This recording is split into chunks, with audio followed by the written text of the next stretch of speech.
guests, ladies and gentlemen. I welcome you to today's ceremony where 9 documents will be exchanged. First is an MOU on cyber security cooperation to be exchanged on the Israeli side by Mr. Yuval Rotem, Director General, Ministry of Foreign Affairs of Israel. And on the Indian side, by Shri Vijay Gokhale, Secretary Economic Relations.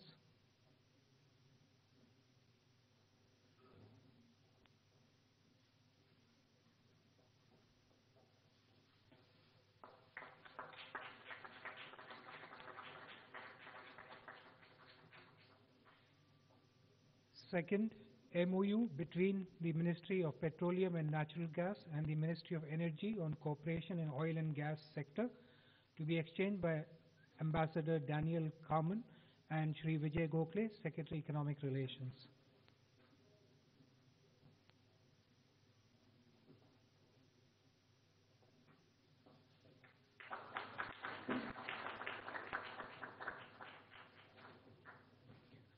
Third, protocol on amendments to the air transport agreement to be exchanged by Ambassador Daniel Carmen and Shri Vijay Gokhale, Shri Rajiv Nayan Chaube, Secretary Ministry of Civil Aviation.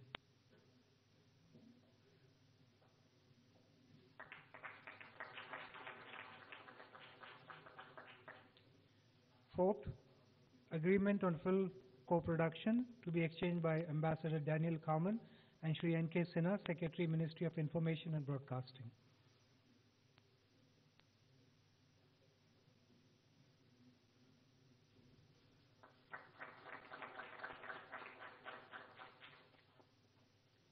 Fifth, MOU between the Central Council for Research in Homeopathy, Ministry of Ayush, and the Center for Integrative Complementary Medicine, Sharesh Reddick Medical Center on cooperation in the field of research in homeopathic medicine to be exchanged by Ambassador Daniel Carmen and Shri Vaidya Rajesh Kotecha, Secretary, Ministry of Ayush.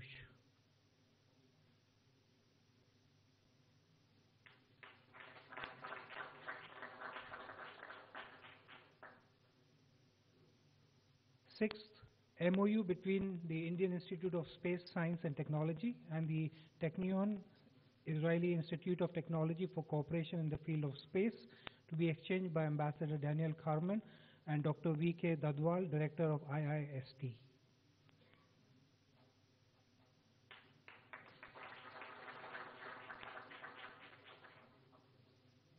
Seventh, letter of intent between Invest India and Invest in Israel to be exchanged by Ambassador Daniel Carmen and Shri Deepak Bagla, Managing Director and CEO, Invest India.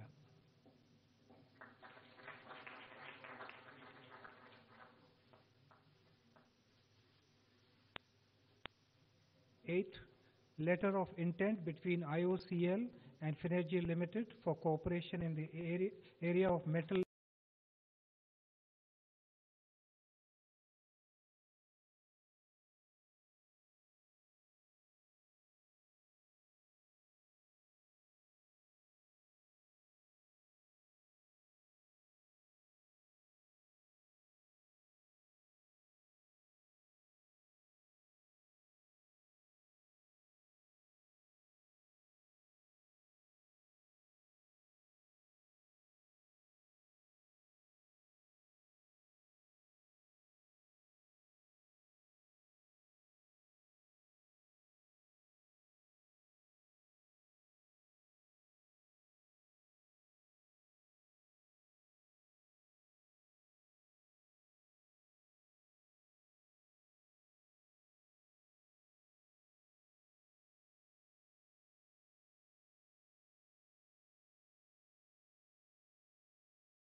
to India. Yedidi Hayakar Baruchim Baruchim Havayam Le Hod.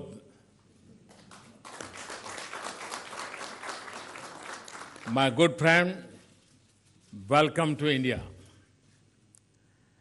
Your visit, Prime Minister, is a long anticipated moment in the journey of friendship between India and Israel. Your visit is also a fitting climax to the commemoration of 25th year of diplomatic relations between India and Israel. As our first honored guest in 2018, your visit marks a special beginning to our New Year calendar. It comes at an especially auspicious time as people are all over India are rejoicing the arrival of spring, renewal hope, and harvest. The festivals of Lohri, Bihu, Makar Sankranti, and Pongal celebrate the splendor of India's diversity and unity. Friends, last year in July, I carried the greetings and friendship of 1.25 billion Indians during my momentous journey to Israel. In return, I was overwhelmed by the generous affection and warmth of the Israeli people led by my friend Bibi. In that visit, Prime Minister Netanyahu and I promised each other and our people to build a strategic partnership of hope and trust and progress, of diverse and cutting-edge cooperation, and of joint endeavors and shared successes. Such a promise flows as much from the natural affinity and friendship that have linked us for centuries, and it does from the compelling win-win case for engagement in almost all spheres. And it is a measure of our shared ambition and commitment that 6 short months after that visit, your extraordinary visit is taking place to India. Today and yesterday, Prime Minister Netanyahu and I reviewed the progress in our relations and renewed our conversation on the possibilities and opportunities that beckon us and need to be seized. Our discussions were wide-ranging and intensive. They were marked by the desire to do more. Prime Minister, I have a reputation of being impatient in getting results. If I may let out an open secret, I know that so are you. Last year in Tel Aviv, you had expressed the intent to cut down bureaucratic red tape with a machete and forge ahead with speed. Prime Minister, I am happy to tell you that in India, we are well on our way to doing just that. We have imparted our shared impatience to the implementation of our earlier decisions. The results are already visible on the ground. Our discussions today were marked by convergence to accelerate our engagement and to scale up our partnership. We will pursue this in 3 ways. First, we will strengthen the existing pillars of cooperation in areas that touch the lives of our people. These are agriculture, science and technology, and security. We exchange views on scaling up the centers of excellence that have been a mainstay of agriculture cooperation by bringing in advanced Israeli practices and technology. In defense, I have invited Israeli companies to take advantage of the liberalized FDI regime to make more in India with our companies. Second, we are venturing into less explored areas of cooperation such as oil and gas, cyber security, films, and startups. You will find this reflected in the agreements that we are just exchanged. Several of these areas are indicative of our desire to diversify and broad-based engagement. And third, we are committed to facilitate the flow of people and ideas between our geographies. It requires policy, facilitation, infrastructure, and connectivity links, and fostering constituency of support beyond government. We are working with Israel to make it easier for our people to work and visit each other's countries, including for longer work durations. To bring people closer on both sides, an Indian Cultural Center will soon open in Israel. We have also decided to start an annual exchange of bilateral visits by 100 young people from science-related educational streams. Friends, thriving to wage trade and investment is an integral part of our vision for a strong partnership. Prime Minister Netanyahu and I agreed on the need to do more in this direction. After the meeting in Tel Aviv last year, we will interact for the second time with our CEOs under the bilateral forum. I welcome the large business component that Prime Minister Netanyahu has brought along with him. Prime Minister Netanyahu and I also exchange perspectives on the regional and global situation. We reviewed our cooperation as a factor for stability and peace in our region and the world. Friends, yesterday, as its first stop after touching Indian soil, Prime Minister Netanyahu joined me at the renamed Teen Murti Haifa Chowk to pay homage to the memory of the brave Indian soldiers who laid down their lives a century ago in the Battle of Haifa in Israel. We are both countries that have never forgotten our history and our heroes. And we deeply appreciate this gesture by Prime Minister Netanyahu. As we look to the future of this exciting partnership with Israel, I am filled with hope and optimism. In Prime Minister Netanyahu, I have a counterpart who is equally committed to taking the India-Israel relationship to soaring new heights. Finally, I am delighted to have the chance to be with you, Prime Minister, in my home, and yourself, Excellency, in my home state, Gujarat, day after. There we will have another opportunity to see the fulfillment of the promise which our mutual cooperation holds in diverse areas such as agriculture, technology, and innovation. I wish Prime Minister Netanyahu and Mrs. Netanyahu and the delegation a memorable stay in India. Thank you. Thank you very much. Toda Rabba.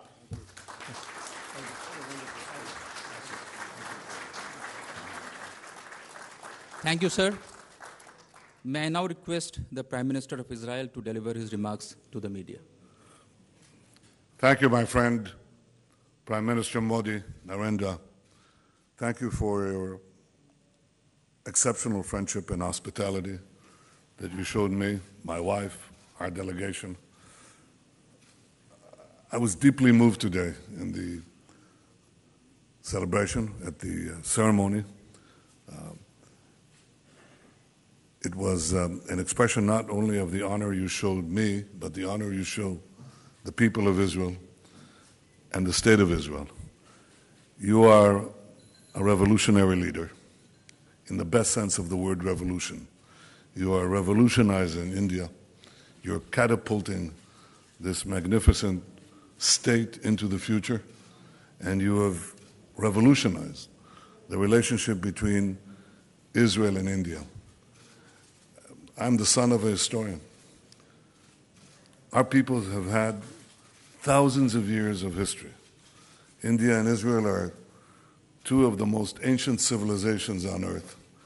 And yet, it is an amazing fact that until you visited Israel, no leader of India in 3,000 years of our own sovereign existence and our history has visited Israel. You are the first leader of a state, of an Indian state, to do this. So it was a groundbreaking visit. It excited the imaginations of all Israelis, and of course of the many Israelis of Indian descent, of origin, who came and were, how shall I say this? Well, I thought I was in a rock concert, but it was a historic event as well. We are ushering today a new era in our relations. We've had diplomatic relations for 25 years, but something different is happening now because of your leadership and because of our partnership. There are three things that bind our countries together. The first is that we have an ancient past. The second is that we have a vibrant present. And the third is that we are seizing together a promising future. We are proud of our past, our rich histories, our people's contributions to human civilization in language and literature, in mathematics and medicine, in philosophy and faith. The greatest texts that human beings produced are in Sanskrit and in Hebrew. None greater and none more enduring. And we never forget this. More recently, you mentioned just a century ago, brave Indian soldiers played a vital role in the liberation of the state of Israel and the land of Israel. This led to our independence. And yesterday I was again deeply moved as we paid tribute to these brave Indian fighters and commanders who gave their lives in that historic fight. We honor their memory as you mark today Indian Army Day. We are proud of our present, of our resilient democracies. Our people are free to say what they want, do what they want, believe what they want. And these values and our diversity are not a source of our weakness, but the source of our strength. Evidence of this abounds in India, where you hear a symphony of dozens of languages and dialects, and where Jews, and you mentioned this yesterday, Prime Minister, you mentioned the fact that makes India stand out in the community of nations, because over 2,000 years, the Jews of India have never experienced anti-Semitism as our people experience in so many other lands.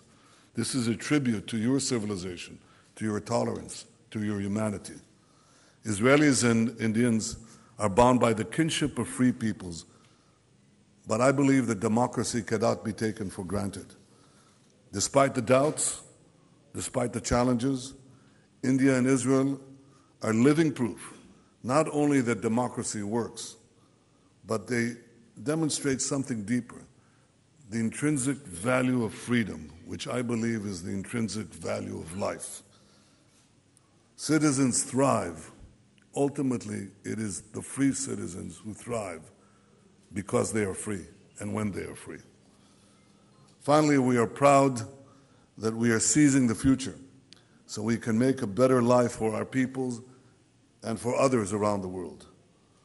Our commitment to do so is reflected in the manifold agreements that we signed today, in cyber and aviation and energy, even in cinema. My wife and I are very happy that we're going to Bollywood. We'd like to see it firsthand. and so many other areas. Israel is a fountainhead of innovation. It's a global force of technology. India abounds with creativity, with ingenuity, with scientists, with mathematicians. And I think that when we join our respective talents together, we can achieve tremendous things for our people. We can actually achieve, you say we want more. Prime Minister Modi and I are the same. We want more for our people. We want it now. We want it yesterday. But one of the things that Israel brings to this world of innovation is that we achieve more with less. More crops with less water. More energy with less expenditure of money. More with less. We want more, a lot more, and we can do that even more productively by cooperating. When you and I walked shoeless along the Mediterranean shore, we drank seawater that was purified before our eyes, using technology that will save untold lives. India and Israel are working together to provide clean water, to increase crop yields, to keep our people safe from terrorism and other challenges to the future we both seek. You mentioned the areas, agriculture, where I presented to Prime Minister Modi an idea of revolutionizing Indian agriculture as we're revolutionizing Israeli agriculture. Precision agriculture that goes down to the individual plant. Some plants need more water, some less. We can see it today with big data, with drones, with other instruments of technology to make farmers produce much more crops with less. We're talking about cooperation in science and technology in every field, and we're talking about cooperation in defense so that our people are always safe and always secure. Indians and Israelis know too well the pain of terrorist attacks. We remember the horrific savagery in Mumbai. We grit our teeth. We fight back. We never give in. My friend, last night, you again showed us your tremendous hospitality. And when you hosted Sarah and me at your home so graciously, it was brilliantly lit, illuminated by the national colors of India and Israel. And I thought at that moment about your honesty, your passion, your vision, your commitment. And it fills me with hope that this new era of India-Israel relations will bring unprecedented benefits to India, to Israel, to all humanity. And finally, and this is perhaps the most important statement that I can make here, my friend Narendra, anytime you want to do a yoga class with me, it's a big stretch, but I'll be there. Trust me. Thank you very, very much. Thank you, my friend.